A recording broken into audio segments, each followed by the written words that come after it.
everyone, and welcome to another episode of Little Give. I'm so excited for you to meet our guest. Go ahead, introduce yourself. Tell us where you're from. Tell us what you're all about. My name is Saperstein.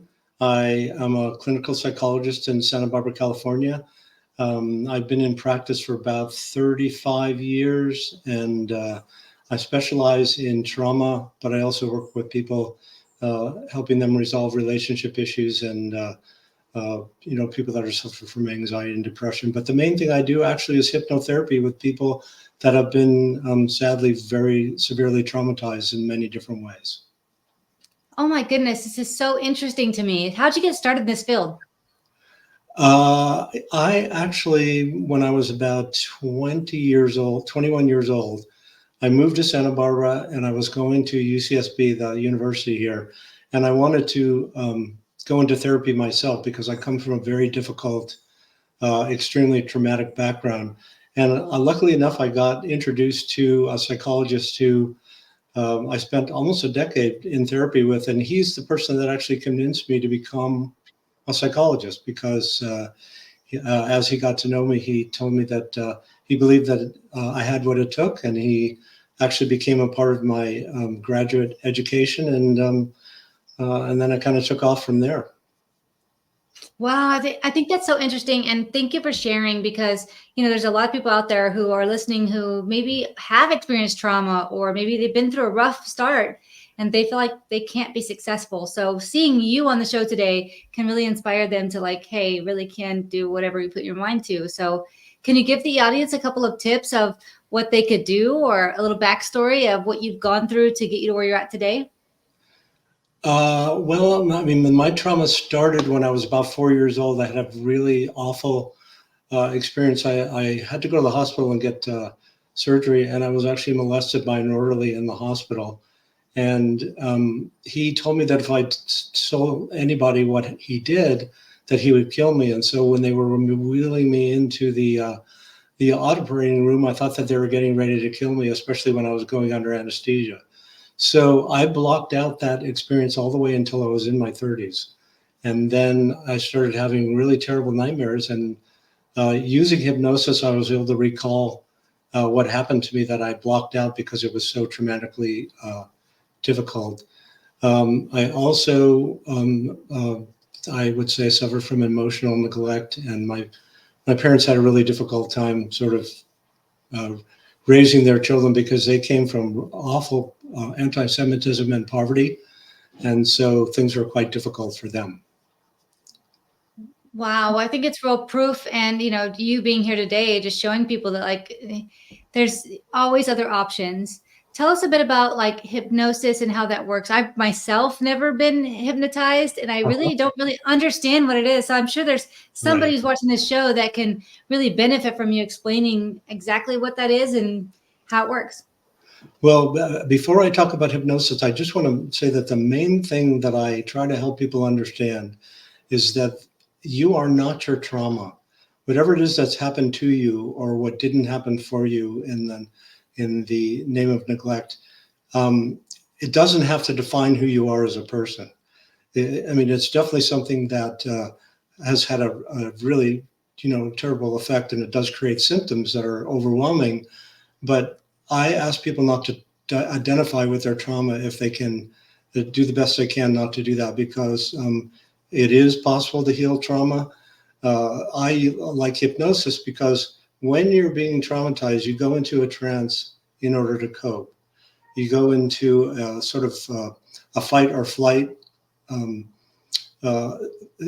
state inside your mind in order to cope. So you don't really feel what's happening to you when you're being traumatized. You're really in survival mode. And the reason hypnosis works is because it's kind of a deliberate recreation of the electrical chemical state that you go into when you're being traumatized. And then I've developed some techniques in order to help people release and connect with the feelings that that actually create their symptoms of, the symptoms of trauma are they're quite varied. Anxiety, depression, difficulty in relationships, all kinds of different stuff. Hi, my name is Justin Clark, and I'm the president of the board of directors for Driving Single Parents, a 501c3 nonprofit serving the citizens of San Antonio and Bexar County, Texas. I'm here today to tell you a little bit about the great work that our organization is doing for the citizens of San Antonio. What you're about to see is just a few photos and videos of the way that we're changing lives for single parents in and around San Antonio, Texas. Our first giveaway took place in April of 2017, just one short month after the formation of our organization. John, a Bexar County resident, was the victim of a horrible drunk driver incident. He and his daughter survived the crash, and we were so proud to give our first car to this deserving family. Fast forward to 2020, a very difficult year for nonprofits. We were able to secure 4 vehicles for single parents in need. Our organization, including our board of directors, list of partners, and portfolio of people we've been able to help in San Antonio, continues to grow, and it's all thanks to donors and local community organizations that have helped us along the way. This giveaway took place in 2021 and shows that we continue to help single parents even after the struggles brought about by COVID-19. Because of limited funds and the overwhelming need, we at Driving Single Parents are incredibly selective with the people we help. Some are victims of domestic violence. Others had a spouse pass away tragically or otherwise fell on hard times. These single parents show adversity in the face of challenge and aren't looking for a handout. We offer a hand up and help get them back in the driver's seat. Many of the single parents we help go on to graduate college, get promotions, get married, mentor others, and some have even been so touched by the gift we gave them that they have decided to join our board of directors to pay it forward and ensure the continued growth of our organization. If you would like to help our organization continue to grow and continue to help single parents in need in San Antonio, Texas, and Bexar County, Texas, we would really appreciate your support. Please visit us online at www.drivingsingleparents.org. Thank you. Oh, I love that you said that. Like, you're not your trauma. And I'm myself, I'm a domestic violence survivor and been through a lot myself. And I think I love that quote where you're not your trauma, but it's awesome to be able to take whatever you've been through and grow through it and help somebody else. So right. I'm so thankful that you said that and that you've shared all that you do. I love how you also talked about how your brain and all the things that you said. I think that's so important, though, to understand that hypnosis can work in varying ways. What is your favorite part of doing hypnosis? What I love so much about it is that people talk about how much relief they get over the course of time. It's almost like, you can lose 50 pounds of psychological weight and pain as a result of, connecting with your trauma and allowing yourself to feel what happened to you and then releasing the energy of what it is that happened to you. It just opens you up to a whole different life. That's a great reason to do what you do. So is it something you do virtually or is it in person only, or how does that work? Well, I'm I like being with people in person. The only sort of virtual therapy that I do with people are people that I met in Santa Barbara that have moved away. And so I do Zoom calls with them. But mostly hypnosis is something that you do in person with someone. That's what I would definitely think that is necessary, is like actually be in person. Yeah. I think it's so interesting how that all works. I really don't even know how it works. So whenever you hypnotize somebody, do they go to like a sleeping state, or how is that? Well, most of what we are exposed to in the name of hypnosis is on TV, and it's exaggerated and not really very accurate because hypnosis is really self-hypnosis. I teach people how to hypnotize themselves, and then I accompany them through their healing process. So it's a very deeply relaxing state, but you're completely aware of what's going on. There's no amnesia. There's none of the weird stuff they show on TV and in the media. That's a really very exaggerated sort of portrayal of it. So And what I will say to you is that you've been in a trance many times in your life and you just didn't know that was the case. If you've ever had the experience of driving a long distance by yourself and then realizing, oh, I can't believe I just spent the last hour somewhere else while I was driving. That's called highway hypnosis. It's a way that your mind kind of copes with the tedium and the boredom of a long drive by yourself. And anytime that you've experienced any kind of trauma or difficulty, the most natural state that people go into is a trance state in order to cope. Oh, that's so interesting. I mean, I'm just like so interested in this field because like all about neuroscience and the brain and how it works. And like you said, like highway hypnosis, I definitely have experienced that before and lots of people know about it. I've never called it highway hypnosis.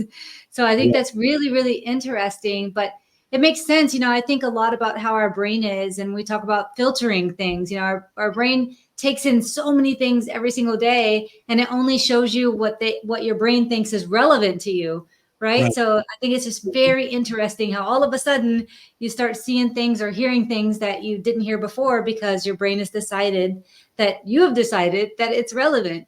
What are your thoughts on that? Well, I mean, again, if you think about it, when I got sexually abused, it happened as a 4-year-old, but because it was so traumatic, I completely blocked it out. Now, I wasn't sure that was even a possibility.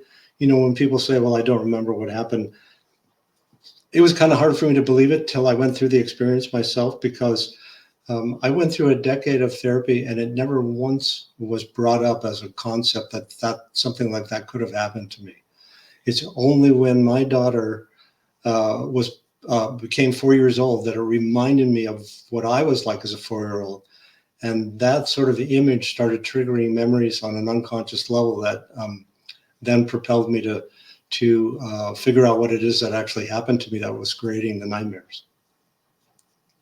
So you mentioned earlier that, and that I'm so sorry that happened to you. And that, I mean, I don't even have words for how terrible that is. It's just terrible, but it's something that lots of people go through. I mean, they just have to find ways to cope with trauma, obviously. So whenever you're talking about teaching people how to hypnotize themselves, can you talk a bit about that and how they would do that perhaps?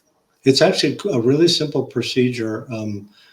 People either lay down on my couch or they recline in a chair so that their body is supported.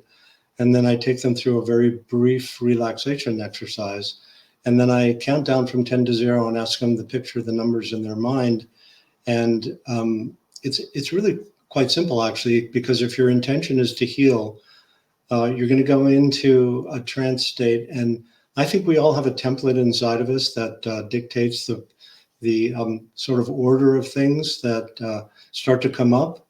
A lot of times people are surprised when they do hypnosis for the first time that they think about something they've never thought about before or haven't thought about since they were a little kid. And then it just kind of takes off from there. Oh, I think it's just so interesting. So I know I could stay on this for like 2 hours and just chat with you about all of this because it's fascinating to me. Anything neuroscience or anything to do with like the brain and how it works and how to make it work better is just fascinating to me as a person. But for the audience, I really want them to hear a lot about this podcast. Tell us about your podcast and how you got there. Well, the podcast is called Fear Me Out, and I have about 140 episodes that are up.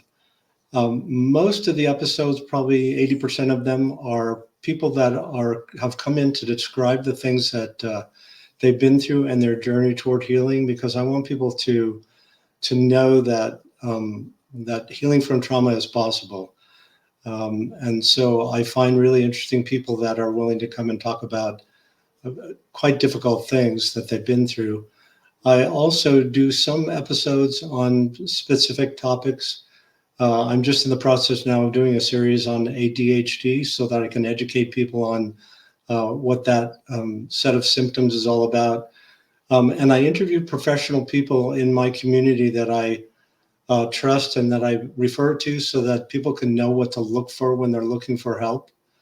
because just because somebody's licensed as a therapist doesn't mean that it really doesn't mean much in terms of their capacity to be effective.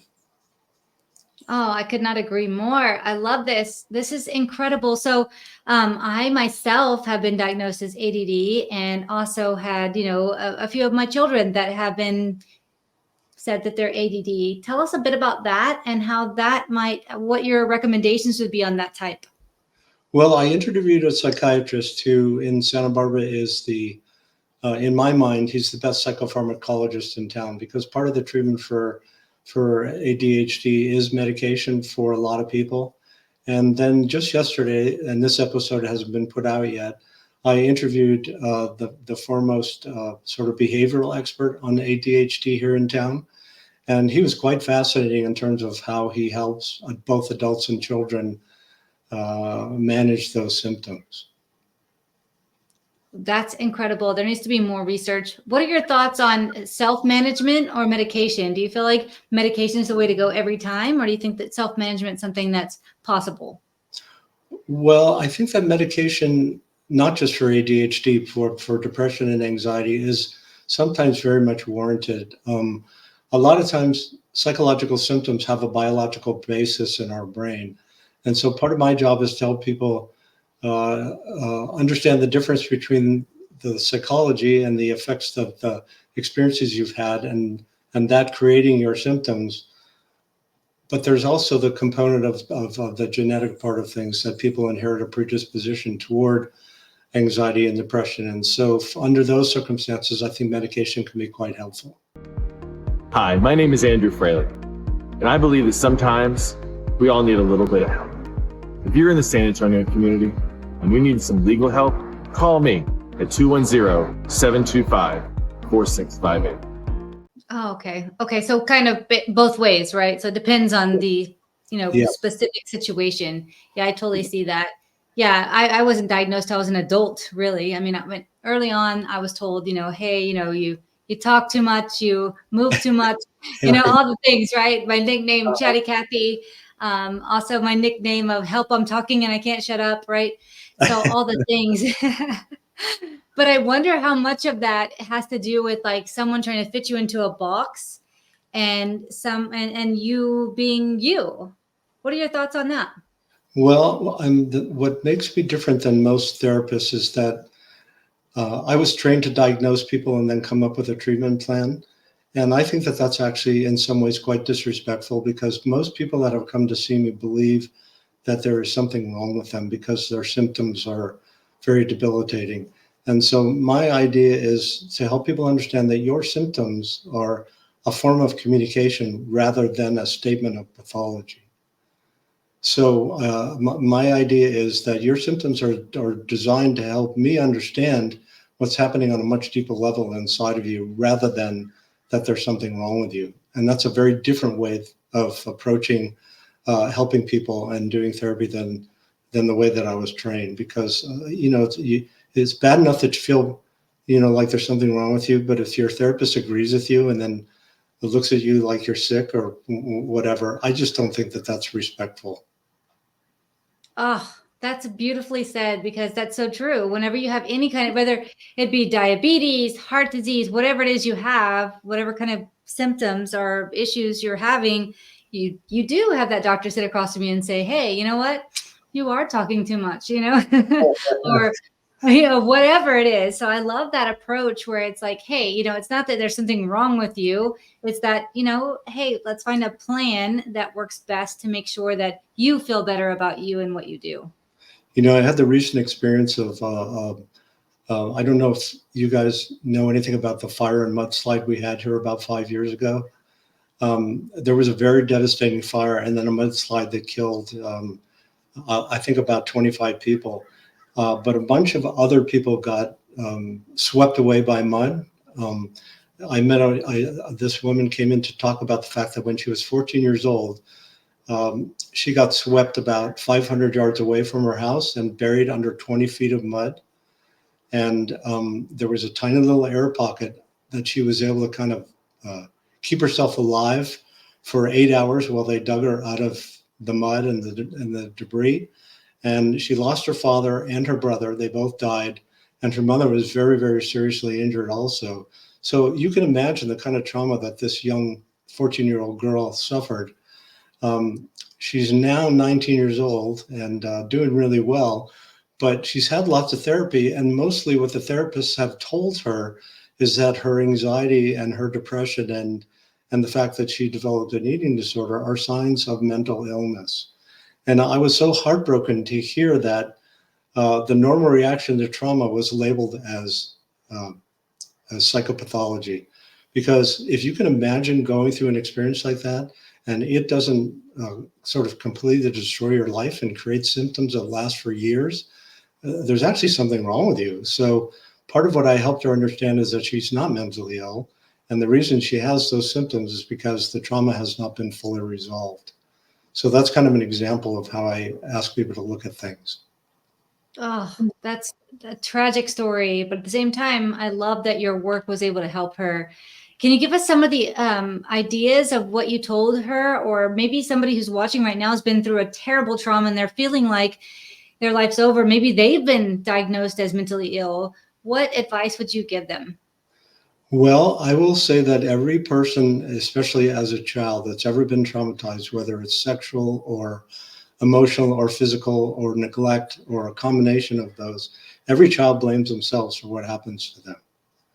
And so I have yet to meet a person that was abused as a kid that doesn't believe that somehow they caused it to happen, they asked for it, they did something to create the experience. And so part of my job is to help you understand that you've been blaming the wrong person most of your life, and that there is no child that ever deserves to be abused in any way.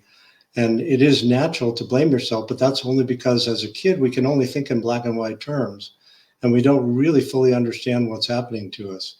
So what I ask people to consider is that you can heal. I can talk about my sexual abuse without any emotional charge at all. And that is what healing looks like, is that you can, you can't make it as though it never happened. But to me, I talk about it and it doesn't bring emotional charge inside of me in any way because I've worked so hard to heal that experience. And that's what I want people to understand, is that there's plenty of help available, and you don't have to live your life with all of the self-loathing and shame and bad feelings that are created when something bad happens to you. And that includes neglect, because if you think about it, if you really want to hurt somebody that needs you, treat them like they don't matter. That's as painful and as damaging as overtly abusing them in some way. My goodness, you're just touching my heart right now. And I love how you said, like, you can share your story to help others and there's no emotion involved. And I feel the same way with my domestic violence situation that happened many years ago. Yeah. I feel like that was somebody else almost, because I'm not that person anymore. And I feel so healed from that. And I've never done hypnosis, or I don't even really done any therapy or anything. I think I just kind of found coping mechanisms to really move on and say, hey, that's a different part of my life that I never will live again. And so I'm grateful that, you're able to offer this service that really helps people understand that they are not their trauma. And that's just so needed. Thank you.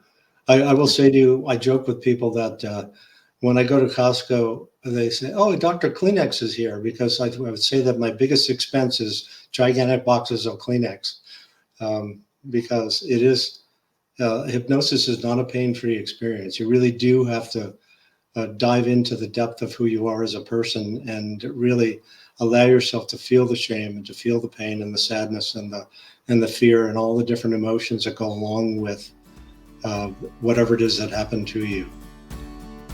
Oh, I'm so grateful that you're offering this service right now.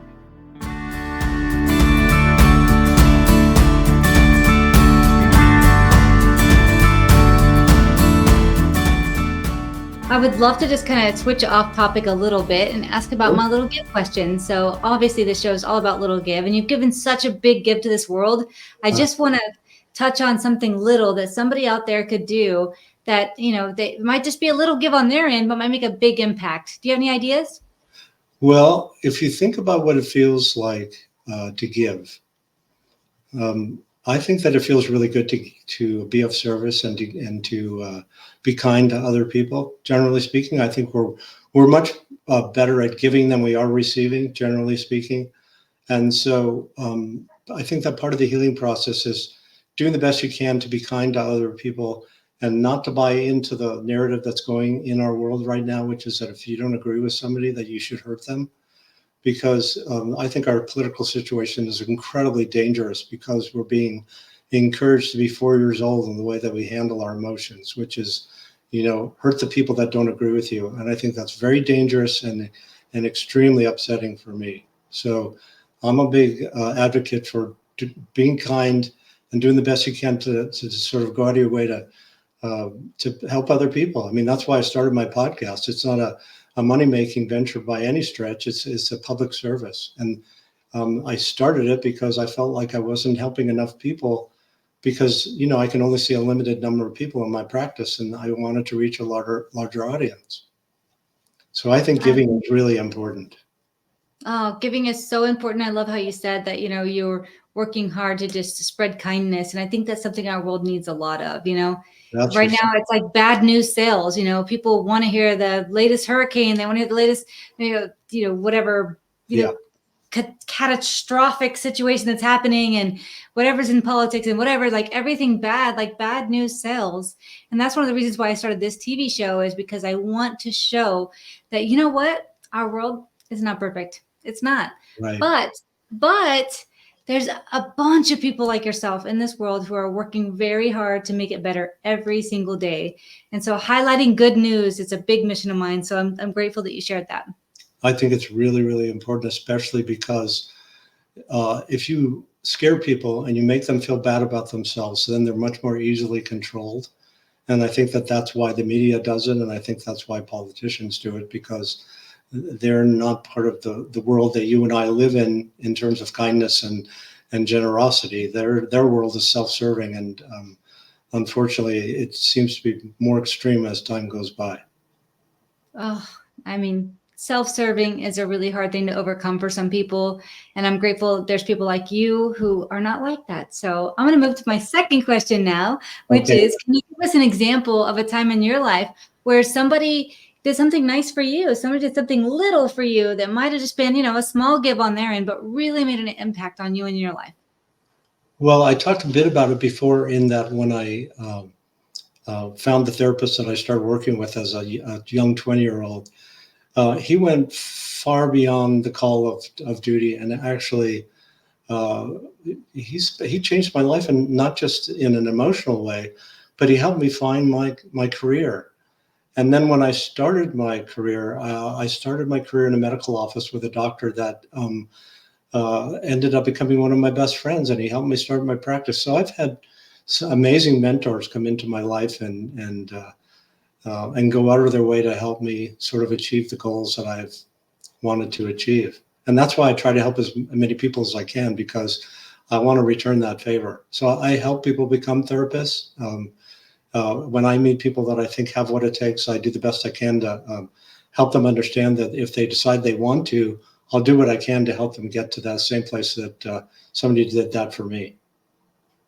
I love how you said that. I mean, helping others is such a big thing, and how like you're helping other people become someone who can help somebody else. That's just like such a huge give. So the third question I always ask every guest that comes in the show is, can you give the audience a little example of a nonprofit that you love and would love to feature today? Well, I'm a little bit biased because I run my podcast through the nonprofit arm of the Janus Community Counseling Center. They're kind enough to be a sponsor for my show, and they allow me to sort of receive funds through their organization because we're connected on an advertising level and a sponsorship level. That's amazing. So how did you find this nonprofit? Well, I actually encouraged the people that started the counseling center to become therapists. So we've known each other for a long time. And because I supervise some of the interns there, they gave me a 1% of their business so that it would all be legal, and so that's kind of how we all got started together. And then when they started their nonprofit arm, I just asked them, well, do you think that it would be okay if I ran my podcast through you guys so that I could collect donations and so that people could, write off their donations. Ah, I love it. But I will say too that there are probably, and there are so many nonprofit organizations that, that deserve funding, that are much more vital to the welfare of people than, what it is that I'm doing. I smile when I say it because I appreciate their willingness to help me. But, there's people that do work that's sort of much more ground level that deserve financing. Absolutely.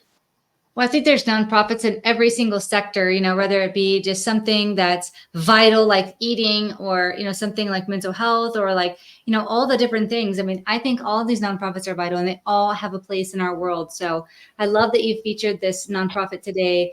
And I really look forward to the audience taking a lot from it. And from this episode, I think you've shared so much about how we can be kind to others, how, you can really heal that past trauma, because I feel like sometimes people feel like they have to like sit in that forever. Like, this is me, this is who I am.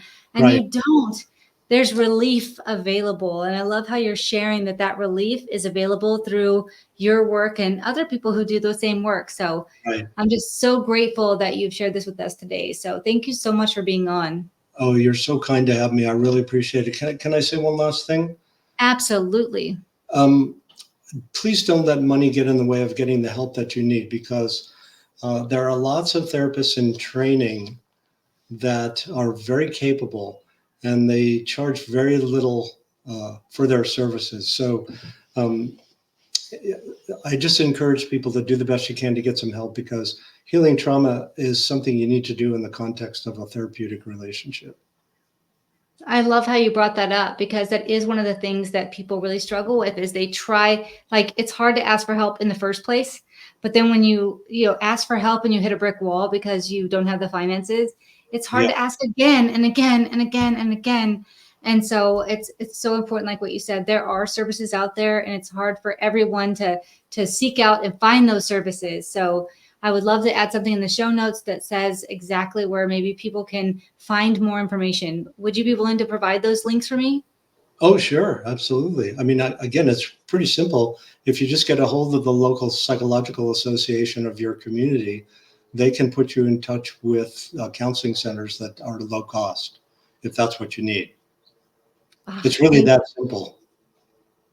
Thank you for sharing that, because it is true. People really need the help, but they're afraid to ask. And then when they do, they kind of get shut down because of financial problems. So I'm so grateful for you. Thank you so much for sharing everything you've shared today. Can you tell the audience where they can find you, seek out your services, and learn more about you and all you do?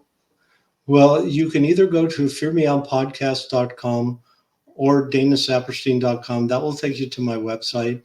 That has all the episodes of my podcast on it and how to reach me if you have any questions.